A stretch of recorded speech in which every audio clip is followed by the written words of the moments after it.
Bien, el tema que me propuso Jesús Coronado cuando me dijo tienes que impartir una conferencia, el tema de inclusión educativa en Latinoamérica, es un tema de gran relevancia, pero es un tema delicado, porque ya no saben ustedes que en Monterrey hay muchos Monterreys, México hay muchos Méxicos y Latinoamérica hay muchos países y países con variaciones muy importantes en cuanto al tratamiento educativo de la población, a la diversidad de población existente. Bueno, lo que intento hacer es una síntesis de la visión de lo que creo que es la situación de la inclusión educativa en Latinoamérica. Para eso verán que me apoyo en un momento determinado en la opinión de personas que llevan décadas trabajando en inclusión en Chile, en Argentina, en Colombia, en México. Podía haber citado a otra gente de Costa Rica, Brasil, pero bueno, uno ha tirado de los conocimientos y saco la opinión. He pedido a algunas personas que me dijeran, sintetízame en 2 párrafos cómo ves tú la inclusión educativa después de 15, 20, 30 años trabajando por ella. Y con la voz de ellos haré un poco el comentario de los aspectos críticos de la inclusión educativa en Latinoamérica. Esto va a ser en un tercer momento de la intervención, para finalizar un poco recomendándoles que la inclusión educativa, sobre todo, se basa en trabajo serio y competente, y los profesionales lo que tenemos que aportar son prácticas basadas en la evidencia, es decir, trabajar ya con metodologías más comprobadas, con menos lenguaje, no exclusivamente con un lenguaje de compromiso, que sí que hace falta, sino con métodos eficaces, dando avances sustanciales. Los tiempos demandan otro tipo de planteamientos a los que hace 20 años la inclusión educativa planteaba. Bueno, para empezar, habría que reflexionar qué ocurre. Los tiempos cambian, ¿verdad? Las concepciones también cambian. Las concepciones sobre las personas con discapacidad cambian. Esas concepciones son las que nos llevan a los procesos de inclusión. Eso ha pasado en Norteamérica, ha pasado en Europa, ha pasado en España y ha pasado en Latinoamérica. Según los países van teniendo desarrollo económico y social, estructuras defensivas, sociales, culturales, van afrontando situaciones de defensa de derechos, y la inclusión al final es un derecho que vamos abordando progresivamente en distintos países. Los tiempos cambian, las concepciones también.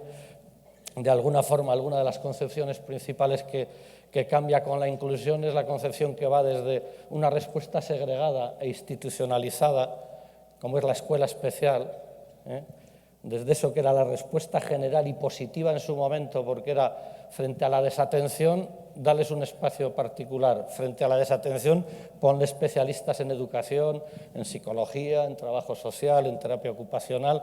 Pon esos especialistas de apoyo, pon metodologías, pon instrumentación. Eso es como nace la educación especial, nace como una respuesta frente a la desatención.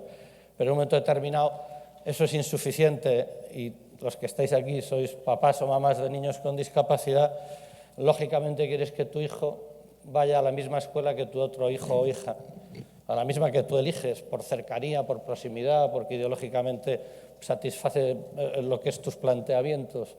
No que te veas obligado a llevarle a un lugar más marginal, tú pides mismo tratamiento y los derechos de las personas a tener un tratamiento como ciudadanos similar. De la segregación saltamos a la inclusión, pasando por un proceso progresivo de integración y desinstitucionalización.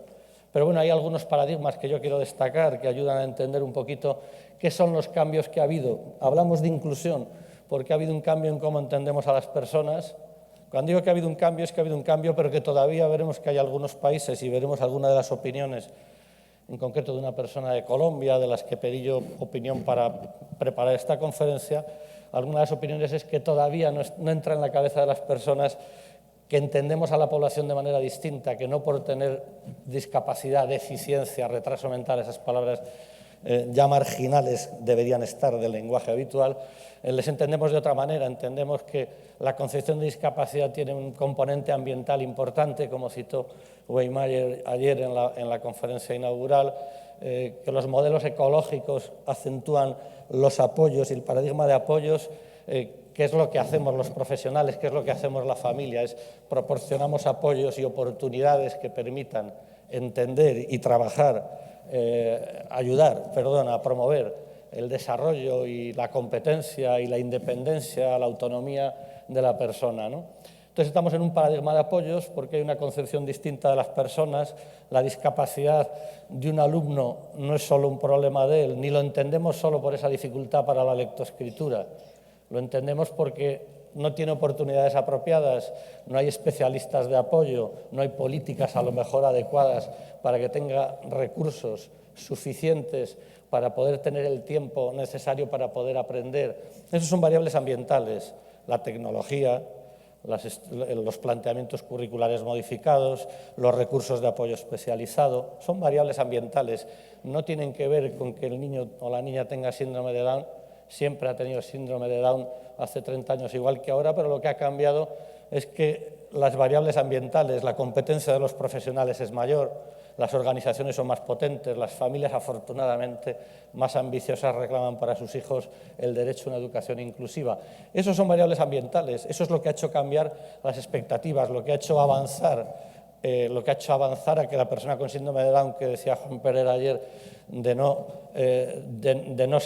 creer que no eran capaces de leer, leen, de creer que no eran capaces para trabajar, trabajan, de creer que no eran capaces de vivir con cierta independencia o en pareja, lo hacen. En esos cambios progresivos, lentos, a veces, son los que se basan esos cambios en que han variado esos aspectos ambientales. Repito, motivación y ambición familiar, competencia profesional, maduración, estructura de las redes organizacionales y nuevas políticas públicas que van impulsando los avances. Bien, las cosas avanzamos con esos paradigmas, también con el de calidad de vida, que plantea enfoques multidimensionales del funcionamiento. En todo caso, lo que es clave en la inclusión educativa es que hagamos un programa más allá del académico, centrado en los apoyos que necesita una persona con discapacidad intelectual. Son vulnerables o tienen dificultad de aprendizaje en lo interpersonal, en lo social, en lo comunicativo, en la comunicación, en muchos ámbitos de la vida, en el ocio, en el deporte. Todas estas cosas necesitan apoyo, necesitan identificación en cada caso individual de qué necesidad hay de apoyo en esas esferas para poder programar los avances. Entonces tenemos que programar el avance académico, como siempre hemos hecho, y al mismo nivel o más incluso es otro avance en lo interpersonal, en lo emocional, en la salud física y en la salud mental en los momentos en que sea necesario.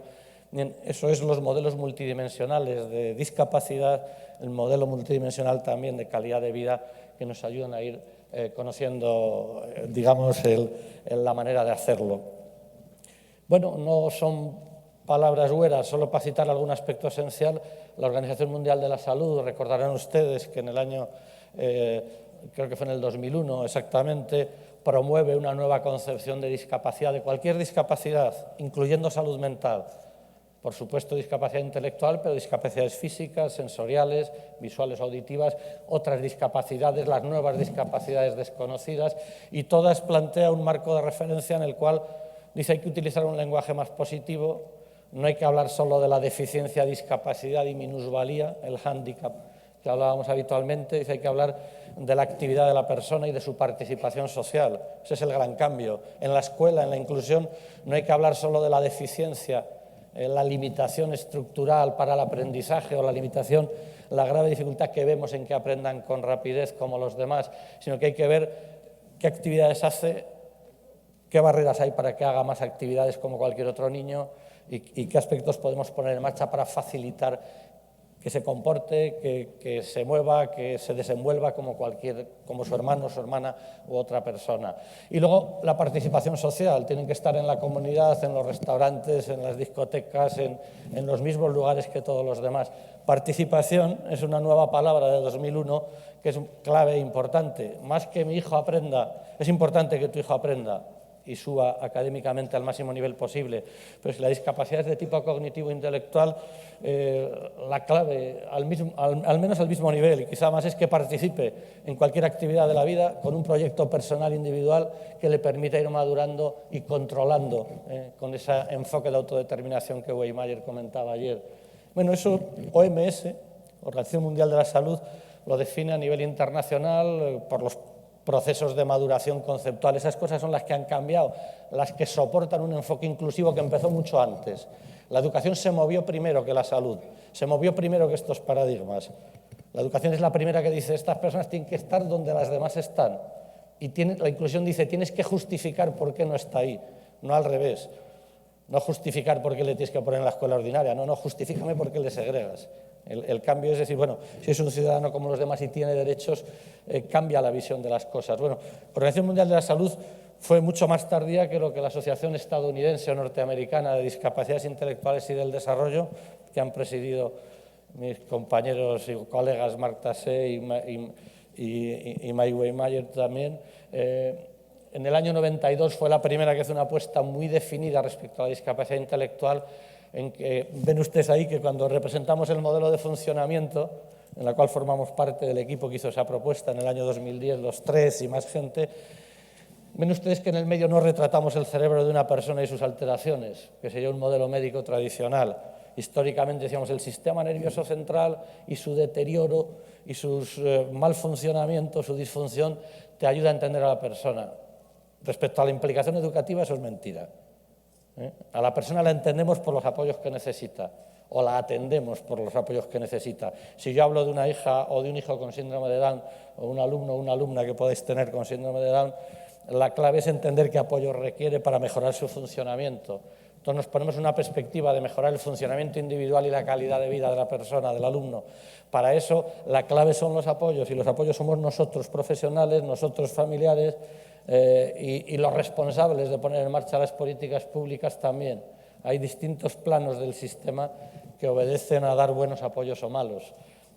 En el momento actual un aspecto clave es que la inclusión no va a ser solo prácticas profesionales, es centros funcionando de otra manera, estructuras de funcionamiento, que decía la UNESCO y que luego comentamos. De manera que los apoyos van a ser clave. En el año 92, y de manera pionera, 9 años antes que la Organización Mundial de la Salud, la Asociación Norteamericana plantea un enfoque multidimensional, define y avanza sustancialmente en lo que es el paradigma de apoyos. Bien, en definitiva, el paradigma de apoyos va relacionado, eso que vemos ahí de apoyos, no es solo con las competencias nuestras, con la tecnología, con el trabajo de los centros, con políticas públicas, con recursos económicos suficientes. No es solo eso, sino que es algo que tiene que ver con las oportunidades que damos a la población. ¿Qué oportunidades les estamos dando para aprender, para crecer en su autodeterminación y control de la vida, para poder avanzar en su desarrollo educativo? De alguna forma la oportunidad es un tema clave. Estas frases hechas con Down 21 en Chile en su momento, ¿verdad? Que me pidieron una frase de esas que tienes que decir, sintetiza, como me dice ahora Pajares, ¿verdad? Sintetiza, pues bueno, sintetizar. No hablemos tanto de capacidad, sino de oportunidades para tu hijo y en tu escuela. Sin las oportunidades no se desarrollan las capacidades, las laborales, las educativas, las de relación interpersonal, las afectivas, cualquier tipo de competencia de la persona. Entonces la clave es dar oportunidad. Esas fotos fueron hechas por Villagraz, para Down España hace años, un fotógrafo conocido que falleció hace ya algunos años. Son fotos muy bonitas que representan el niño con síndrome de Down, es igual que cualquier otro. Lo que pasa es que requiere más apoyos, más ayuda pública, familiar, de los profesionales. Eso es lo que requiere nuestra población. Bueno, oportunidades es un aspecto esencial. Piensa siempre qué oportunidades le estás dando de aprender y de crecer. De alguna forma luego algunos trabajamos con el modelo de calidad de vida. Ahí tienen representación de algunos niños en distintas situaciones con síndrome de Down. Calidad de vida tiene que ver con el bienestar personal, con la cara de esa niña, que yo presento muchas veces, una niña mexicana mandada por una mamá a un concurso de fotografía que hacemos. ¿Es tu hija?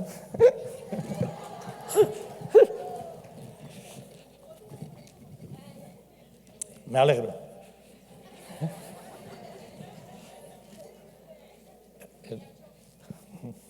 Claro, a esa edad la calidad de vida depende sobre todo del papel de la mamá, ¿no? De la nutrición, de la alimentación y de la limpieza. Cuando van creciendo, la sonrisa requiere mucha más gente colaborando, ayudando y poniendo en marcha actividades, oportunidades, colaboración, apoyo a la familia, participación de la familia más activa en el proceso educativo. Bien, esa cara es la que buscamos mantenerla toda la vida, como esa cara tan bonita que tiene la niña o la del otro niño, que se le ve ahí con una situación de graduado en estudios, ¿no?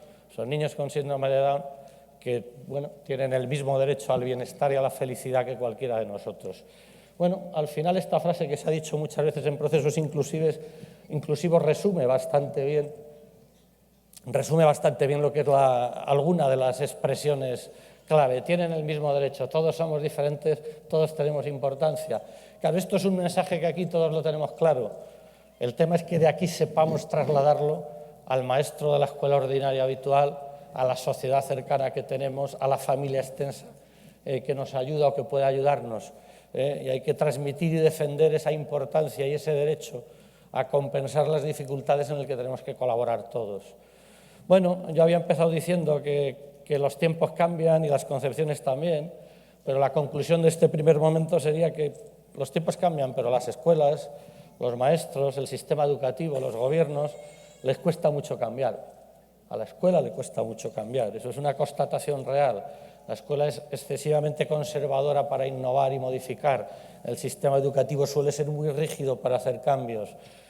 Pero o cambiamos el sistema educativo y el modo de entenderlo y de gestionar y definir los centros educativos, o difícilmente habrá prácticas inclusivas generalizadas. Eso requiere políticas inclusivas que lo incentiven y fomenten de manera activa. Las cosas van demasiado lento para muchos de los que hemos trabajado en este ámbito, ¿no? Y van muy lentas también para las familias que querrían que la sociedad ya respondiera de otra manera. Esa es la realidad. La realidad es que las ganas son muchas, las concepciones están ya claras, los derechos es el fundamento de por qué hacemos las cosas, pero los cambios son excesivamente lentos en cómo se producen.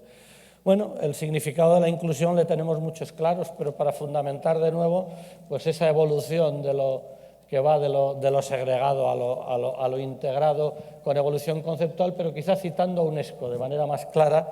Menos ustedes ahí que UNESCO define en 2005, actualiza su concepto de discapacidad, de escuela inclusiva, hablando, y yo destaco dos aspectos claros. Primero, se dice, no es solo la inclusión algo referente a quien tenga discapacidad intelectual, hay que atender la diversidad de todos los alumnos.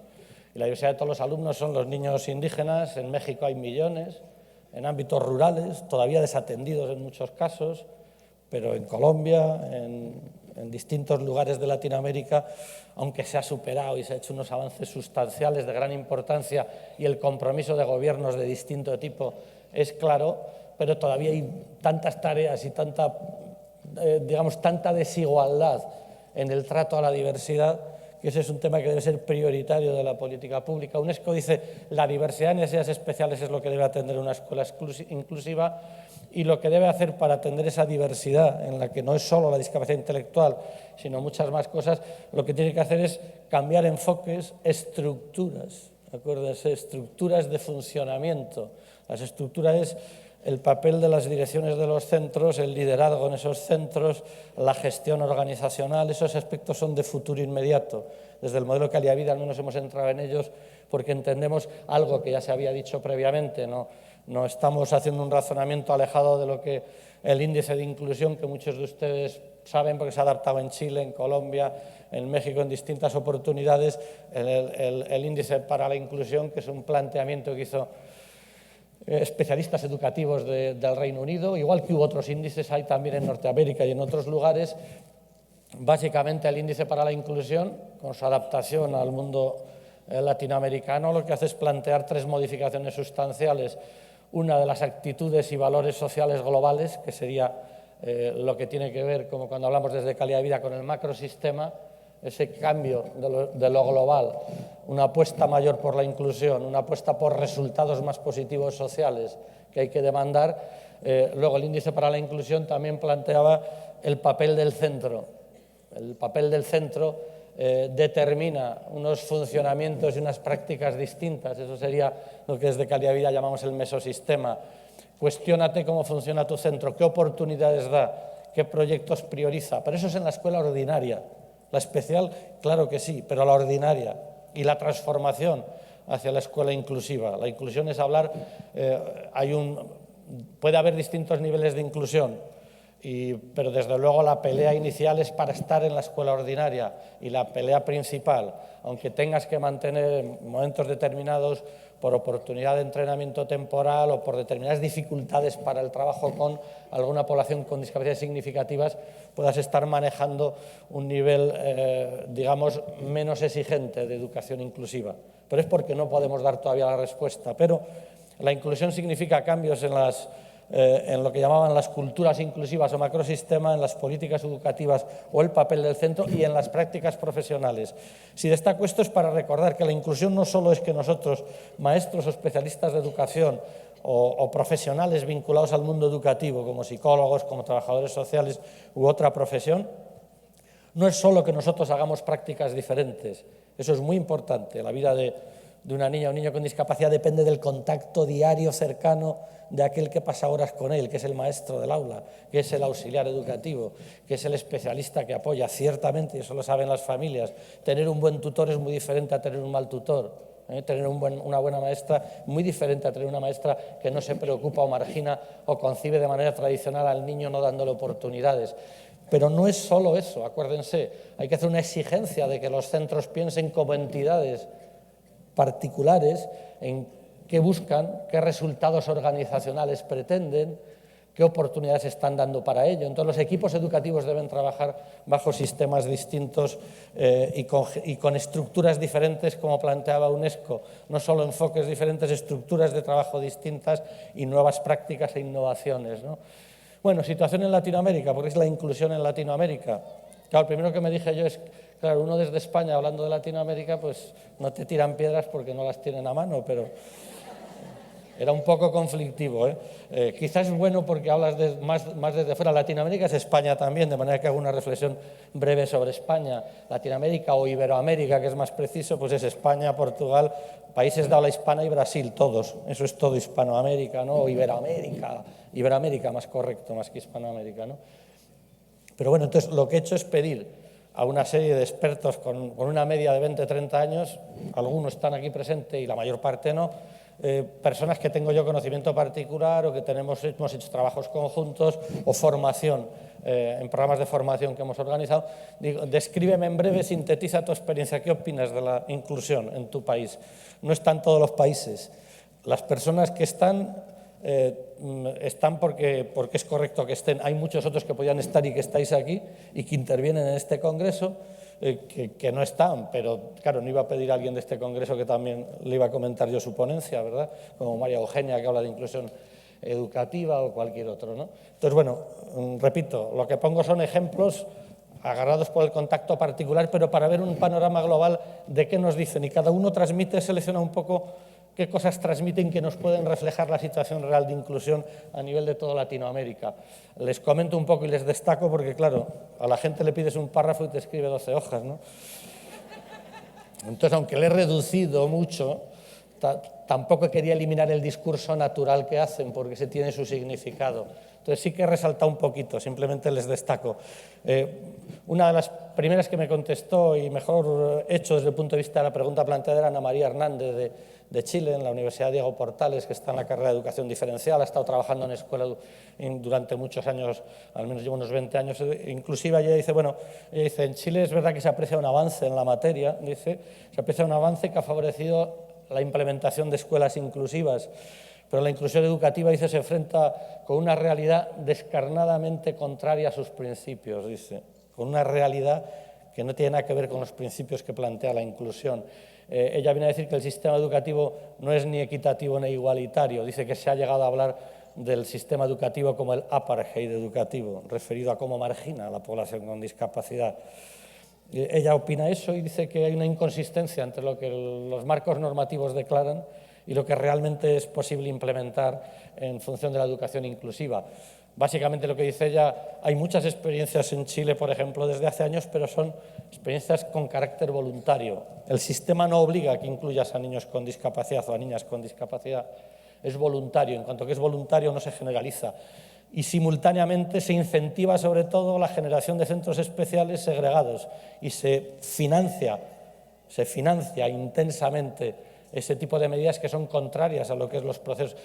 No pasa nada porque se financie si estás potenciando sobre todo el trabajo inclusivo, pero es contradictorio. Los recursos van a lo segregado, situación que es contradictoria. Eso decía Ana María, pero Patricia Brogna, que está en el Distrito Federal, es de Argentina de nacimiento, pero lleva en México más de 20 años y está trabajando como profesora de la UNAM.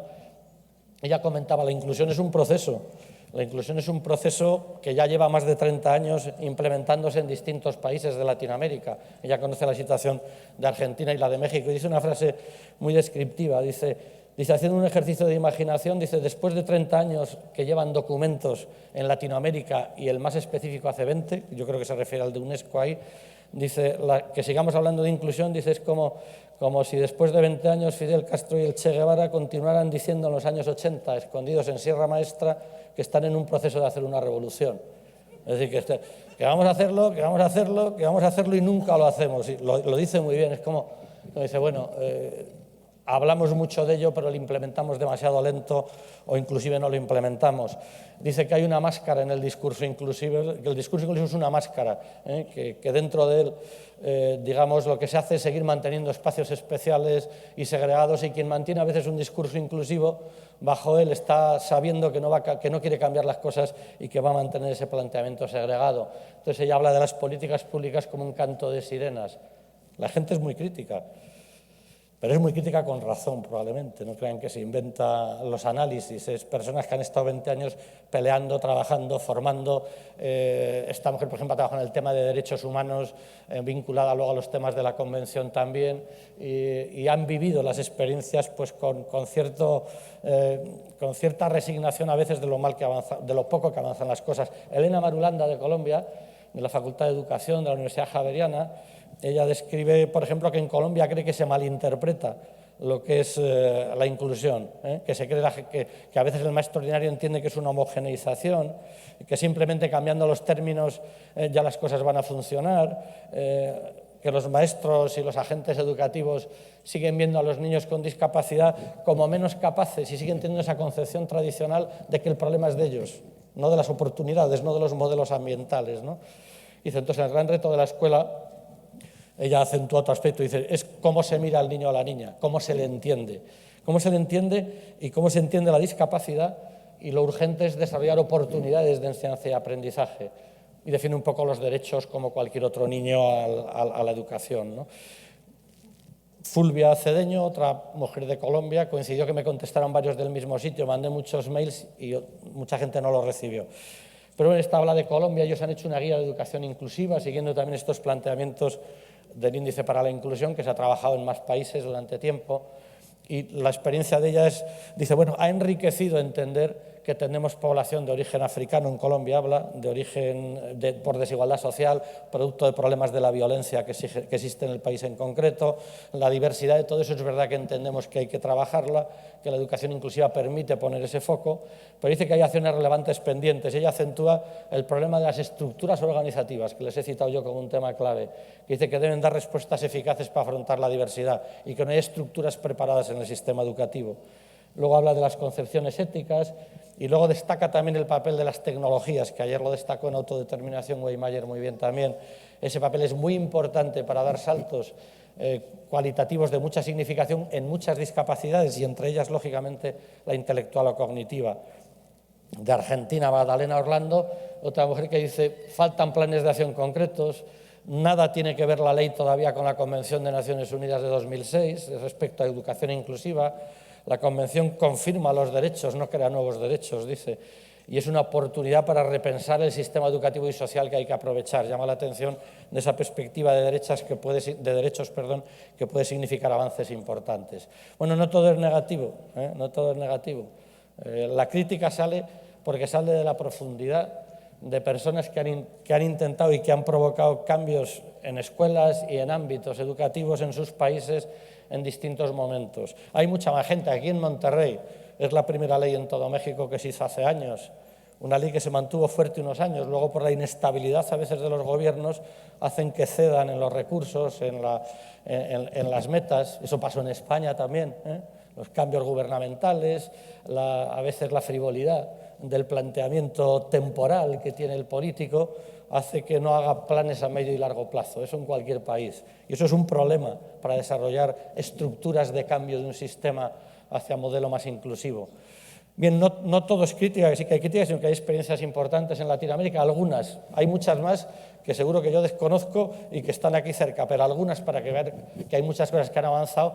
Bueno, en las universidades hay una red de Latinoamérica y el Caribe que trabaja, red interuniversitaria, que trabaja sobre discapacidad y derechos humanos y que va planteando avances importantes, y hay redes en algún país, Chile por ejemplo tiene redes que se están reuniendo e invitando continuamente a participar en cómo desarrollar sistemas inclusivos en el ámbito universitario. O sea, hay mucha gente moviéndose ya en estructuras universitarias y en otros ámbitos, por supuesto, de la educación directamente primaria. Y luego hay, por ejemplo, una experiencia de la Universidad Iberoamericana, del Distrito Federal. Repito que no quiero ponerlas de aquí por estar en Monterrey, aquí las hay también, no piensen que es la única, pero bueno, en las que me une mayor conocimiento.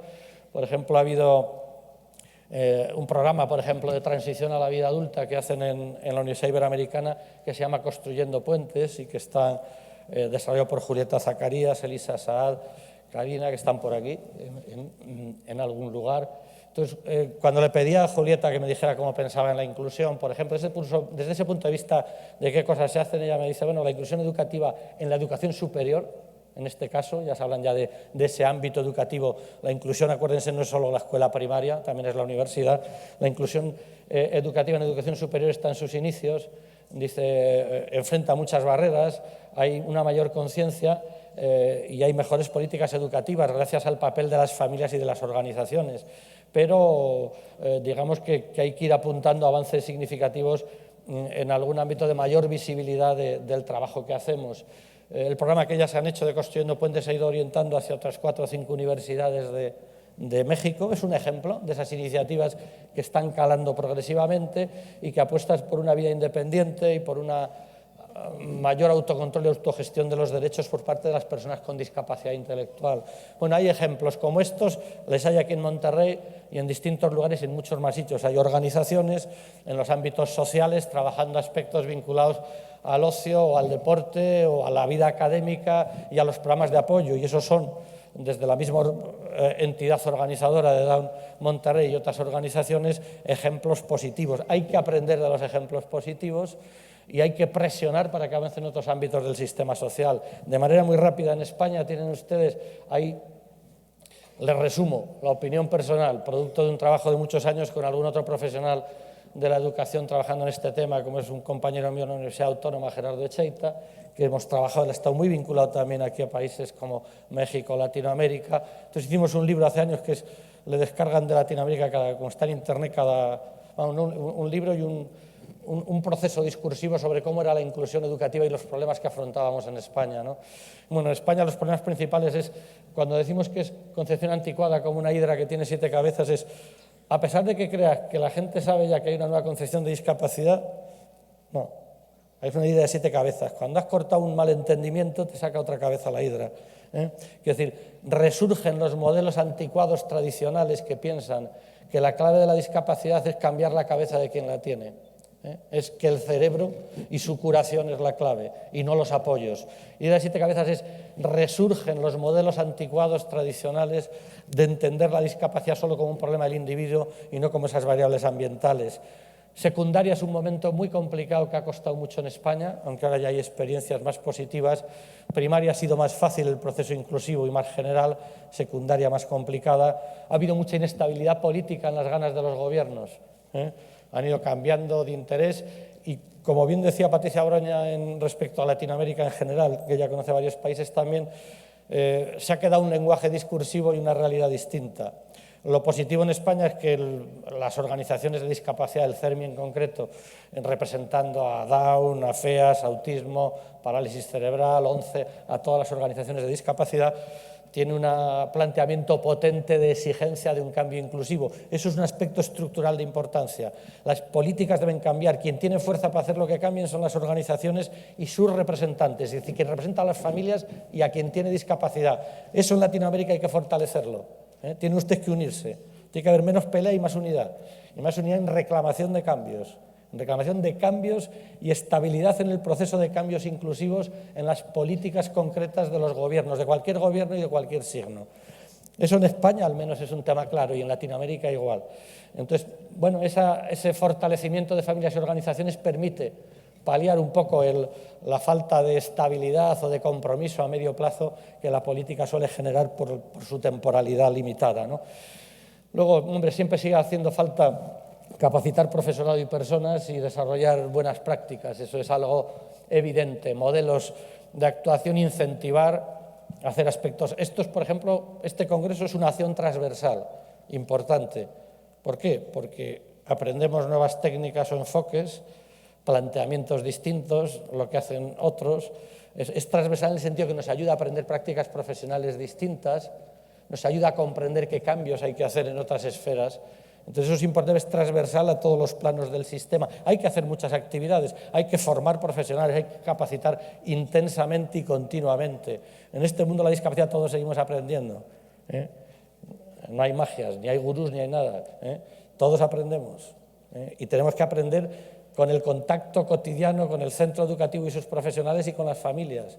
Y es aprender continuamente a resolver montones de cosas que no sabemos cómo resolver, ¿eh? A actuar ante situaciones límite y dificultosas. Todo eso es lo que es la inclusión. La inclusión, acuérdense que no es solo un proceso, que algunos han dicho a veces, ese proceso se te queda en lenguaje, tiene que buscar resultados. Desde un modelo de calidad de vida y de una práctica basada en la evidencia, y ya voy terminando, digamos que la investigación aplicada sí que nos va dando instrumental que nos va a permitir hacer mejores prácticas. Solo les cito de manera rápida para que vean en el futuro inmediato algún instrumento de evaluación que va a permitir a ustedes planificar mejor lo que son los apoyos educativos y el desarrollo educativo.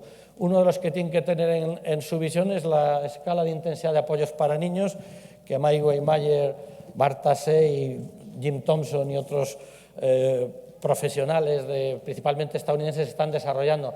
La escala de evaluación de intensidad de apoyos para niños previsiblemente saldrá a final del año que viene. Una vez que salga en inglés, estará la versión en español que estamos desarrollando, digamos, en colaboración con ellos, en la que están participando también activamente y en la cual será un instrumento clave que yo creo que va a ser un estándar de aplicación útil para entender cuáles son los apoyos principales en participación educativa, en vida en la comunidad, en el desenvolvimiento de la persona en el medio familiar. Eso está trabajado con investigación sistemática. Te va a permitir saber los indicadores principales de apoyo para saber cada niño dónde debes de incidir, aparte de la lectoescritura, la matemática y otros conocimientos académicos. Recuerden, dentro de un año, esa escala para niños de 4 a 18 años, costosa de trabajo y de desarrollo, con una investigación prolongada, con análisis complicados, con baremos que tendrá cada par de años, va a ser una escala estándar que es recomendable su aplicación. Hay otra escala que Marta es el director de ella y que les comentará probablemente luego, que se llamará DAPS, que también estará en castellano una vez que salga en inglés y que estamos preparando también el trabajo. Esa escala es para diagnosticar sobre todo y para medir conducta adaptativa, pero también da pautas de priorización curricular. De conducta adaptativa son habilidades sociales, habilidades prácticas, habilidades conceptuales. Bueno, esa va a ser otra escala que en un año, año y algo, va a ser clave, va a ser también de obligatoria aplicación en los sistemas educativos y dará pautas para los programas de apoyo. Luego, que sepan que hay otras escalas en la web del instituto que yo dirijo, que es el Instituto de Integración en la Comunidad de España. No les cito todas, pero ahí hemos hecho como 7 escalas de evaluación de calidad de vida. Es el mayor desarrollo instrumental internacional de ese modelo. Hay escalas para primaria, para secundaria, muchas para vida adulta y estamos haciendo una para discapacidad significativa, que no existe escala psicométrica, o sea, para discapacidades múltiples y profundas. Estamos haciendo una escala ahora mismo para que sirva para evaluar la calidad de vida y para mejorarla una vez que identifiques las dimensiones prioritarias de trabajo dentro de lo que es calidad de vida en el modelo multidimensional que trabajamos. Hemos construido esas escalas con metodologías complejas de teoría de la respuesta al ítem y otro tipo de teorías. Y bueno, que sepan que pueden descargar la mayor parte de ellas de Internet, las que están dispuestas. Alguna otra es comercial, las primeras, la educación primaria y secundaria, pero 8 euros, 9 euros no tienen un precio muy alto. Pero todo lo que construimos ahora es libre, gratuito, para que pueda ser utilizado. El papel que nos corresponde a los investigadores y formadores es aportar instrumentos que definen estrategias y técnicas que les permiten a ustedes hacer un trabajo dentro del trabajo complejo docente. Pueden ser de utilidad para unificar modos de funcionamiento. Bueno, esas serían las 2 escalas de primaria y secundaria, pero ya pasando para que no me riñan más por el tiempo que tengo. Es que lo noto en la cabeza que me dicen ya, cállate ya.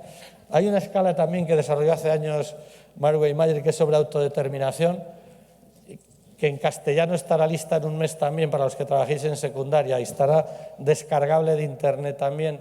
Se llama escala ARC, es la Asociación Americana Association of Retarded Citizens, esa asociación donde estuvo Mark Weimayer trabajando años y siendo el investigador principal.